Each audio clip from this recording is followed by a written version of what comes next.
जय श्री राम। आज का जो सब्जेक्ट है वो है जुपिटर और राहु। ठीक है, गुरु और राहु कुंडली में इनका संबंध कैसे बनता है और उसको कैसे जज कर सकते हैं उसके ऊपर हम बात करेंगे। विलंब नहीं करते, शुरू करते हैं आज का वीडियो। देखो, जब भी गुरु और राहु कुंडली के फर्स्ट हाउस में साथ में बैठ जाए, इतना समझ लो, गुरु क्या है ना, गुरु आप खुद हो। और राहु क्या है, राहु एक्सट्रीमिस्ट है, एक्सपेंशन है, राहु भ्रम है, इल्यूजन है। तो होता क्या है, जब जुपिटर राहु साथ में, ये तो पहले अगर मैंने लिखा, कुंडली के किसी भी हाउस में साथ में बैठ जाए ना, ये व्यक्ति अति करता है, एक्सट्रीमिस्ट होता है। वो जो भी कार्य करेगा एक्सेस लेवल पे करेगा, उसको एक्सेसिवनेस उसके ब्लड में है, इनबिल्ट हो गया है। ठीक, तो वैसे तो शास्त्रों में इसको गुरु चांडाल दोष बोला गया है, बट इसका अगर हम सही यूटिलाइजेशन करें तो ऐसे व्यक्तियों को ना रिसर्च के काम में लग जाना चाहिए, क्योंकि वो रिसर्च के काम में लग जाएंगे ना तो इस दुनिया को एक अनमोल भेंट देके जा सकते हैं। इसका ब्यूटीफुल एग्जाम्पल है कई साइंटिस्ट। आप किसी भी साइंटिस्ट के चार्ट में देख लेना, कहीं ना कहीं गुरु राहु का कनेक्शन आपको मिलेगा। तो जब भी कोई योग बनता है कुंडली के अंदर, तो उसको हम नेगेटिव ना लेके उसका क्या हम यूज केस कर सकते हैं उसके ऊपर हमारा फोकस होना चाहिए। ज्योतिष आपको ये सिखाता है, ना कि कोई किसी बात से हमें डरना है। ठीक है, तो सबसे पहले बात तो ये हो गई कि जब जुपिटर राहु साथ में आ जाए तो आपको ना ऐसे रिसर्च ओरिएंटेड काम में लग जाना चाहिए जहाँ पे एनालिटिक्स यूज हो, ब्रेन यूज हो, जहाँ पे लॉजिक लगाना हो, तर्क लगाना हो। ठीक, तो ऐसे व्यक्ति साइंटिस्ट बहुत अच्छे बनते हैं। दूसरा, एक्सट्रीमिस्ट नेचर होता है। इन लोगों को ना लॉजिक चाहिए। आप कोई भी उनको धर्म की बात कह लो या कोई भी आप उनको तथ्य की बात कह लो, वो बिलीव नहीं करेंगे। उनको उसके पीछे का साइंस जानना होता है, लॉजिक जानना होता है कि भाई ये हुआ तो कैसे हुआ।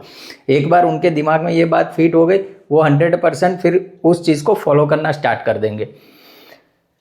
इनका आप नेचर देखोगे ना, उनके फोर फादर यानी जो उनके फादर है उनके भी फादर, ठीक है, सेम वैसा नेचर आएगा। क्योंकि राहु क्या है, राहु इज फोर फादर, और केतु जो है मिटरनल साइड के फोर फादर है। ठीक है, तो जिसका भी जुपिटर केतु साथ में होता है ना, उनका नेचर उनके नाना जी जैसा होता है। जिनका भी जुपिटर राहु साथ में होता है उनका नेचर उनके दादाजी जैसा होता है। बट इनको ना लाइफ में एक प्रॉब्लम रहती है, अच्छे गुरु नहीं मिलते, या तो फिर गुरु की कृपा अच्छे से नहीं मिलती।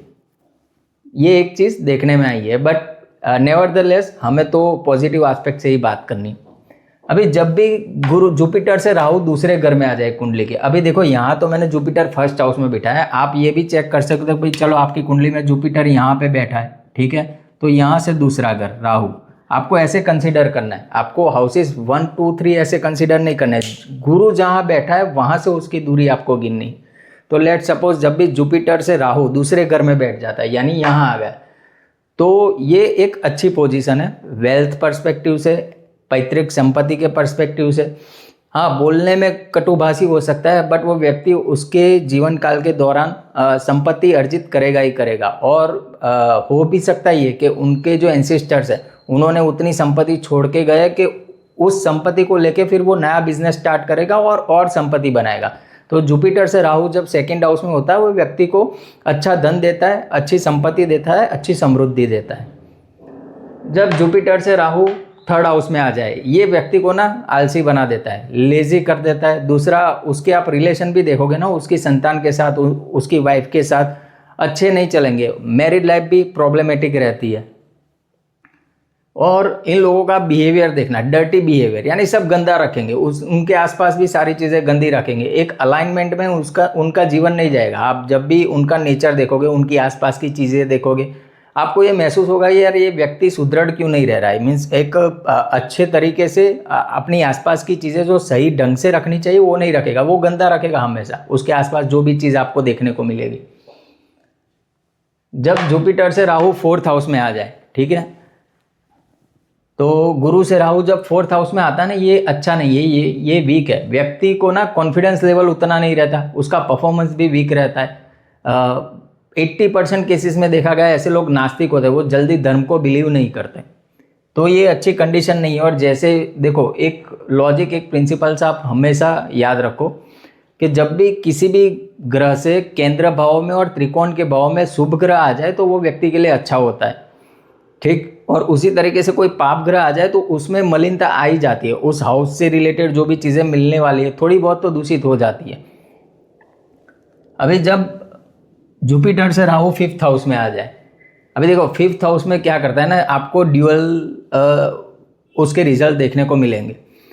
क्या मिलेगा, जो सजीव चीज़ें हैं ना, जैसे संतान हो गई, प्रेम व्यवहार हो गया, अपना जीवन साथी हो गया, उनके साथ जो प्रेम के संबंध है उसमें वो उतना अच्छा नहीं है। बट हाँ, अगर आप कनेक्शन की बात करो, उसके वर्क प्रोफाइल की बात करो, क्रिएटिविटी की बात करो, तो उसके लिए ये बहुत अच्छा है। बट हाँ, संतति के लिए कष्ट देता है। वाइफ के साथ भी प्यारपूर्ण व्यवहार नहीं रहता है ऐसे व्यक्ति का। आप देखोगे उसका ना नेचर कैसा होता है कि कनेक्शन तो अच्छे बिल्ड कर लेता है, और हाँ, जितने भी प्रॉब्लम्स आएंगे ना उनको डिफीट भी करेगा ये व्यक्ति। बट जो सजीव चीज़ें होती है एक हाउस से, जितने भी हम लिविंग थिंग्स देखते हैं, लिविंग थिंग्स में 5th हाउस में क्या क्या चीज़ आती है? एक तो प्यार आता है। प्यार यानी ऐसा नहीं कि वाइफ के साथ ही प्यार, फैमिली में जितने भी लोग हैं उनके साथ जो हम प्रेम रखते हैं उसमें कहीं ना कहीं आपको वीकनेस दिखेगी। अगर जुपिटर से राहु 5th हाउस में है तो थोड़ा बहुत भ्रम भी दिखेगा कि भाई ये व्यक्ति जो बात कर रहा है, जो ये दिखा रहा है हमें, उसकी फीलिंग्स वो सही है गलत है, वो इंसान सामने वाला पकड़ लेगा कि भाई ये जो सारी चीज़ें कर रहा है ना डिप्लोमेटिक लग रही है थोड़ी। दूसरा, संतान के साथ भी उतना अच्छा, हाँ, अटैचमेंट बहुत होता है उसको उसके संतान से, बट वो जो एक व्यवहार, एक ब्रिज बनना चाहिए ना एक पिता पुत्र के बीच में, वहाँ डिफिकल्टीज वो फेस करेगा लाइफ में। जब जुपिटर से राहु 6th हाउस में आ जाता है, ऐसा व्यक्ति ना इतना समझ लो कि उसके कंट्रोल में होती है उसकी जॉब, उसका बिजनेस, वो जो भी कार्य करेगा। अभी हम ये बात नहीं कर रहे कि वो जॉब कर रहा है या बिजनेस कर रहा है, बट जो भी वो कार्य करेगा वो उसके अंडर कंट्रोल, यानी अपने हाथ में लेके चलेगा, उसके साथ सब पावर होगी। वो चाहे ऐसे अपने कार्यशैली को मोड़ सकता है, उसको कोई रोक नहीं सकता। बहुत कॉम्पिटिटिव, उसके अंदर जो फीलिंग्स भी होगी ना, इमोशंस भी होंगे, वो कॉम्पिटिटिव इमोशंस ज़्यादा आपको देखने को मिलेंगे। दूसरा, यहाँ पे ना हेल्थ इश्यूज मिलता है, ठीक है, थोड़े बहुत हेल्थ इश्यूज रहते हैं व्यक्ति को, बट हेल्थ इश्यूज को अगर हम छोड़ दें और दूसरी चीज़ों के बारे में बात करें, जैसे जॉब, बिजनेस, कॉम्पिटिटिवनेस, नेचर, तो नेचर भी बड़ा बोल्ड होता है। ये व्यक्ति डरता नहीं है किसी से, चाहे सामने कोई भी आ जाए, आपको ना ये बहुत बोल्ड नेचर का मिलेगा।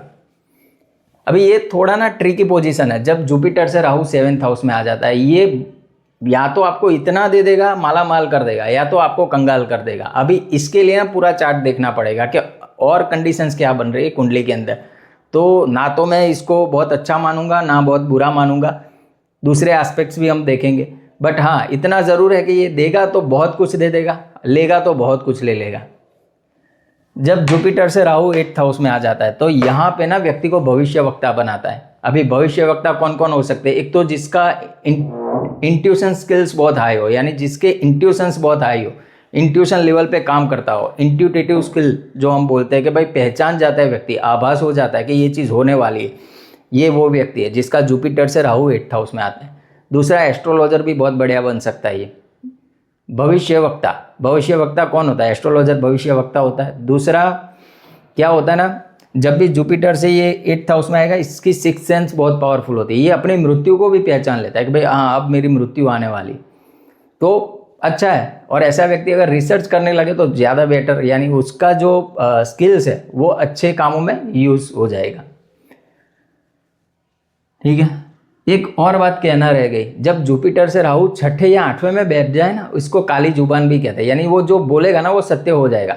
बट देखना पड़ेगा किस इंटेंशन से, मजाक में तो नहीं बोल रहा है, यानी उसने कुछ किसी को बोल दिया ऐसे ही, ब्लेसिंग्स दे दिए, तो वो सच हो जाएंगे। या तो फिर किसी के लिए हार्ड स्पीच निकल गई उससे, उसके दिल को इतनी ठेस पहुंची, उसने कुछ गलत शब्द बोल दिए सामने वाले को, तो वो सामने वाले को लग जाते हैं। जब जुपिटर से राहु 9th हाउस में आएगा, ये व्यक्ति ना भगवान भरोसे, अभी भगवान भरोसे यानी खराब नहीं है, मान लो इसको ना पद प्रतिष्ठा मान सम्मान सारी चीज़ें मिलती है, व्यक्ति आपको धनाढ़ मिलेगा, धनवान मिलेगा, इसके कनेक्शंस बहुत अच्छे होंगे, व्यक्ति धर्म का पालन करने वाला होगा जब जुपिटर से राहु 9th हाउस में आता है।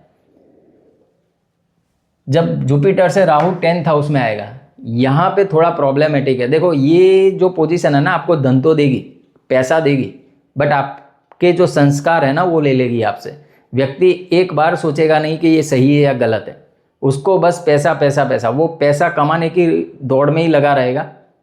कैरेक्टर इसका आपको साफ सुथरा ना मिले बहुत हद तक संभव है, क्योंकि ये एथिक्स और मोरल जैसी कोई चीज़ दुनिया में है वो भी बिलीव नहीं करेगा, उसको सिर्फ अपना फ़ायदा और अपनी चीज़ें ही दिखाई देगी।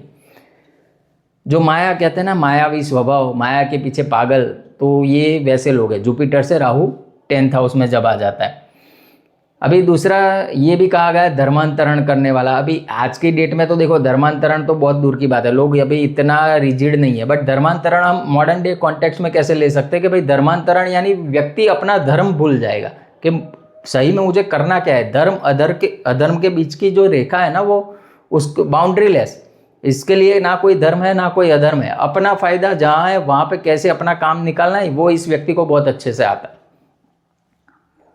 कठोर स्वभाव का भी मिल सकता है इसका स्वभाव आपको, तो कठोर ही होगा ना, किसी के फीलिंग्स किसी के इमोशंस की परवाह नहीं करनी है, बस अपना काम देखना है।